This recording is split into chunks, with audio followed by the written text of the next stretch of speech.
यह कहानी पंचतंत्र से ली गई है। प्राचीन समय में एक वन प्रदेश में बहुत बड़ा तालाब था।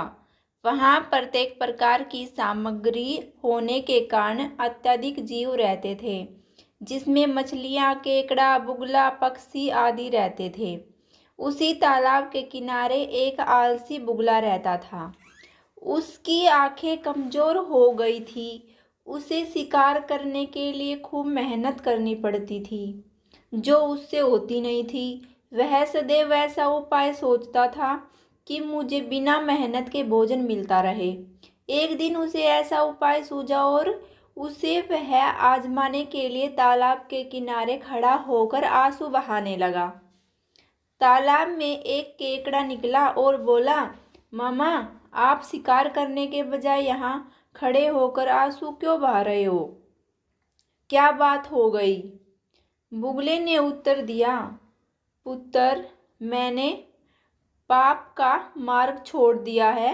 अब मुझे आत्म ज्ञान हो चुका है, अतः मैंने शिकार करना छोड़ दिया है। मैं पास आई मछलियों को भी नहीं पकड़ रहा हूँ। केकड़ा बोला, मामा, इस प्रकार तो आप भूखे मर जाओगे। बुगला भरे हुए गले के साथ बोला, ऐसा जीवन जी के भी क्या करना है? वैसे भी हम सबको जल्दी ही मरना है। मैंने अपनी दूरदृष्टि लगाकर पता लगाया है कि यहाँ 12 वर्ष का लंबा सूखा पड़ने वाला है। केकड़े ने बुगले की बात तालाब के सारे जीवों को बता दी। सारे जीव इस बात से चिंतित होकर बुगले के पास दौड़े चले आए और बोले, भगत मामा, अब हम सबको कोई बचा सकते हैं, वह आप हैं। आप अपनी बुद्धि का इस्तेमाल करके इस समस्या से हम सबको छुटकारा दिलाएंगे। बुगले ने कुछ देर सोचने के पश्चात सभी को बताया कि यहाँ से कोसों दूर एक तालाब है, जिसमें हर समय झरने का पानी गिरता रहता है। वह कभी नहीं सूखता। यदि सारे जीव उस तालाब में पहुँच जाएं तो सभी का जीवन बच सकता है। किंतु अब उन सब के सामने यह समस्या आ गई कि उस तालाब पर पहुंचा कैसे जाए। इस समस्या का निदान भी बुगले ने कर दिया। वह बोला, मैंने जीवन में कई पाप किए हैं। अब मैं उनका प्रायश्चित करने के लिए जीवों की सेवा में लग गया हूँ। अतः मैं एक एक करके सभी जीवों को अपनी पीठ पर बिठाकर उस तालाब तक पहुँचाऊँगा। बुगले की इस बात सुनकर सभी जीव बुगले की जय जयकार करने लगे। अब तो बुगले की मौज हो गई।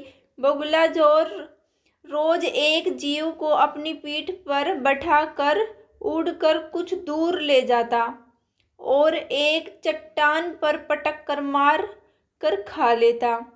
कभी कभी तो भगत जी 2-2 फेरे भी कर लेते। रोज बिना मेहनत किए हुए शिकार मिलने के कारण बुगले की आंखें तेज हो गई, शरीर में चमक आ गई और पंख भारी हो गए। दूसरे जीव बुगले को देखकर बोले, देखो, दूसरों की सेवा करने का असर बुगले के शरीर पर हुआ है। बुगला बहुत ही प्रसन्न रहने लगा और सोचता रहा, इस दुनिया में कितने मूर्ख भरे पड़े हैं जो सब पर विश्वास कर लेते हैं। ऐसी दुनिया में अगर थोड़ी चालाकी से काम लिया जाए तो मज़े ही मज़े हैं। बिना किसी मेहनत के अपना कार्य निकाला जा सकता है और बैठे बैठे पेट भरने का भोजन मिल जाए तो सोचने का बहुत अधिक समय मिल जाता है। कई दिन यह क्रम चलता रहा। केकड़े ने कहा, मामा, सभी की बारी आ चुकी है, लेकिन मेरी बारी अब तक नहीं आई है। मेरी बारी कब आएगी? बुगला बोला, आज तेरा ही नंबर लगाते हैं। आ मेरी पीठ पर बैठ गया। जब वह चट्टान के पास से गुजर रहे थे तो केकड़ा बोला, यह हड्डियों का ढेर कैसा? वह झरना यहाँ से कितना दूर है? बुगला हंसकर बोला, वहाँ कोई जलाशय नहीं है। मैं सदैव एक जीव को रोज यहाँ लाता हूँ और मारकर खा जाता। आज तुम्हारी बारी है, मैं तुम्हें भी मारकर खा जाऊँगा। केकड़े को जब सारी बात का ज्ञान हुआ तो उसका सर चकराने लगा, किंतु उसने हार नहीं मानी और हिम्मत से काम लिया। उसने अपने पंजों से बुगले की गर्दन तब तक पकड़ के रखी जब तक उसके प्राण पखेरु नहीं हो गए। वह बुगले का कटा हुआ सिर लेकर तालाब पर पहुंचा और सब जीवों को सारा वृत्तांत सुनाया। कहानी से शिक्षा, हमें हर किसी पर विश्वास नहीं करना चाहिए।